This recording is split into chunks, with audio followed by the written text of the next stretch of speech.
जय भीम नमो बुद्धाय साथियों। डॉक्टर बाबा साहब भीमराव अम्बेडकर ने हम सभी के लिए बहुत ही महत्वपूर्ण संदेश दिए।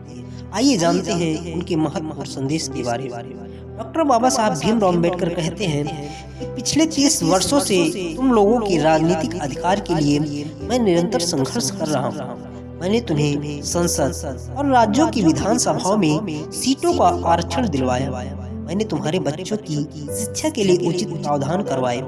आज हम प्रगति कर सकते हैं। अब यह तुम्हारा कर्तव्य है कि शैक्षणिक, आर्थिक और सामाजिक गैर बराबरी को दूर करने हेतु एकजुट होकर इस संघर्ष को जारी रखो। उस उद्देश्य की प्राप्ति के लिए में हर प्रकार के त्याग और बलिदान के लिए तैयार रहना होगा। बाबा साहब भीमराव अम्बेडकर नेताओं से कहते हैं, यदि कोई राजा तुम्हें अपने महल में बुलाता है तो इच्छा से चले जाना, लेकिन अपनी झोपड़ी में आग लगाकर नहीं। यदि वह राजा किसी दिन आपसे झगड़ता है और आपको अपने महल से बाहर धकेल देता है, उस समय तुम कहाँ जाओगे? यदि तुम अपने आप को बेचना चाहते हो तो बेचो, लेकिन किसी भी हालत में अपने संगठन को बर्बाद होने की कीमत पर नहीं।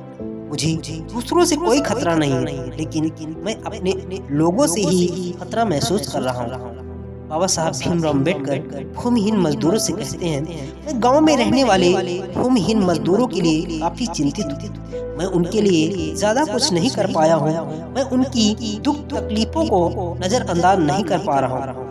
उनकी तबाहियों का मुख्य कारण उनका भूमिहीन होना, इसलिए वे अत्याचार और अपमान के शिकार होते रहते हैं और वे अपना उत्थान नहीं कर पाते। मैं इसके लिए संघर्ष करूंगा। यदि सरकार इस कार्य में कोई बाधा उत्पन्न करती है तो मैं इन लोगों का नेतृत्व करूंगा और इनकी वैधानिक लड़ाई लड़ूंगा, लेकिन किसी भी हालत में भूमिहीन लोगों को जमीन दिलवाने का प्रयास करूंगा। बाबा साहब भीमराव अम्बेडकर अपने समर्थकों से कहते हैं, बहुत जल्दी ही मैं तथागत बुद्ध के धर्म को अंगीकार कर लूंगा। यह प्रगतिवादी धर्म है। यह समानता, स्वतंत्रता एवं बंधुता पर आधारित है। मैं इस धर्म को बहुत सालों के प्रयास के बाद पहुंच पाया हूँ। अब मैं जल्दी ही बुद्धिस्ट बन जाऊंगा। अब एक अछूत के रूप में मैं आपके बीच नहीं रह पाऊंगा, लेकिन एक सच्चे बुद्धिस्ट के रूप में आप लोगों के कल्याण के लिए संघर्ष जारी रखूंगा। मैं तुम्हें अपने साथ बुद्धिस्ट बनने के लिए नहीं कहूँगा, क्योंकि मैं आपको अंधभक्त नहीं बनाना चाहता, परंतु जिन्हें इस महान धर्म की शरण में आने की तमन्ना है वे बौद्ध धर्म अंगीकार कर सकते हैं, जिससे वे इस धर्म में दृढ़ विश्वास के साथ रहें और एक सच्चे बौद्ध धर्म के आचरण का अनुसरण करें। बाबा साहब बौद्ध भिक्षुओं से भी कहते हैं, बौद्ध धर्म महान धर्म है। इस धर्म के संस्थापक तथा बुद्ध ने इस धर्म का प्रचार किया है और अपनी इस अच्छाइयों के कारण यह धर्म भारत में दूर दूर तक गली ऊंचों में पहुंच सका। लेकिन महान उत्कर्ष पर पहुंचने के बाद यह धर्म 1912 ईस्वी में भारत से विलुप्त हो गया, जिसके कई कारण हो सकते हैं। एक प्रमुख कारण यह भी है कि बौद्ध भिक्षु विलासतापूर्ण एवं आराम तलब जिंदगी जीने के लिए आदी हो गए हैं। धर्म प्रचार हेतु स्थान स्थान पर जाने की बजाय उन्होंने विहारों में आराम करना शुरू कर दिया तथा रजवाड़ों की प्रशंसा में पुस्तकें लिखना शुरू कर दिया है। अब इस धर्म की पुनर्स्थापना हेतु उन्हें कड़ी मेहनत करनी पड़ेगी। उन्हें दरवाजे दरवाजे जाना पड़ेगा।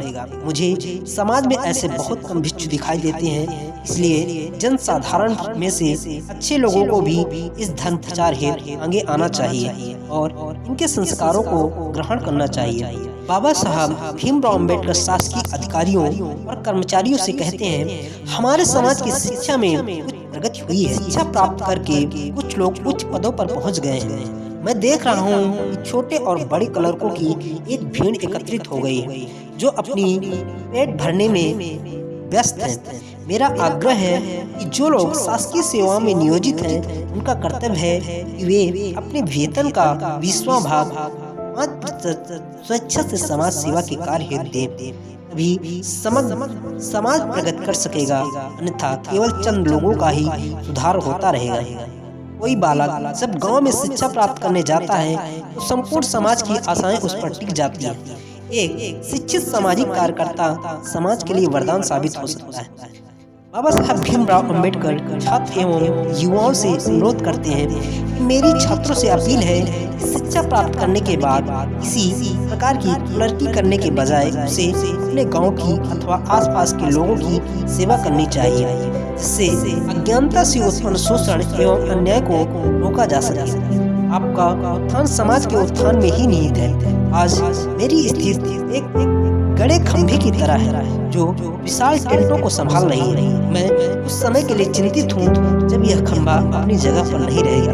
मेरा स्वास्थ्य ठीक नहीं रहता। मैं नहीं जानता कि मैं अब आप लोगों के बीच चला जाऊंगा। मैं किसी एक ऐसे नवयुवक को नहीं ढूंढ पा रहा हूँ जो इन करोड़ों असहाय और निराश लोगों के हितों की रक्षा करने के लिए जिम्मेदारी ले सके। यदि कोई नौजवान इस जिम्मेदारी को लेने के लिए आगे आता है, मैं चैन से मर सकूं।